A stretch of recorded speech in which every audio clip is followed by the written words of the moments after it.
Algebra 1. So these are three equations: 2x1 plus x2 equals 0, x1 minus 3x2 plus x3 equals 0, and 3x1 plus x2 minus x3 equals 0. So if we just look at the first equation, it just gives us that x2 is going to be equal to 2 minus x1. That's going to be important to know. We can substitute that in for something later. And I think if we take equation 2 and 3 and try to eliminate these x2's, it'll give us something we can work with. So if we take equation 2, x1 minus 3x2 plus x3 equals 0. And then add that to 3 times equation 3. And 3 times equation 3 is going to be 9x1. Let's see, plus 3x2 minus 3x3 equals 0. And we add that together. We're going to get 10x1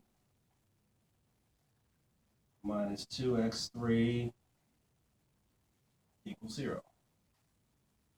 And then if we, let's see, if we solve for x3, minus 2x3 equals minus 10x1, divide both sides by 2, x3 equals 5x1. So then we can substitute both of these values for x2 and x3 into equation 3 and get everything in terms of x1. So we're going to eliminate x2 and x3 from equation 1 by substituting in these values. So equation 3, it's up here.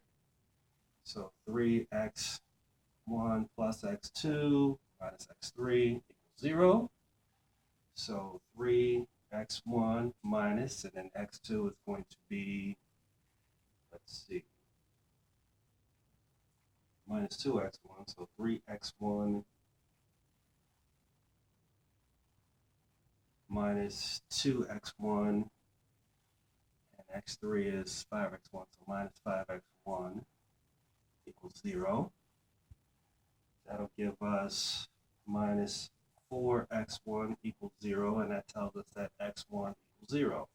So if x1 equals 0, we can substitute this 0 back into this equation here.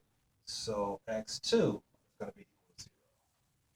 And if x1 and x2 are both equal to 0, we can plug both of those back into this third equation. So if this is 0, and if that is 0, minus x3 equals 0, so x3 equals 0. And that's how we get our solution set: x1 equals 0, x2 equals 0, x3 equals 0. Thank you very much.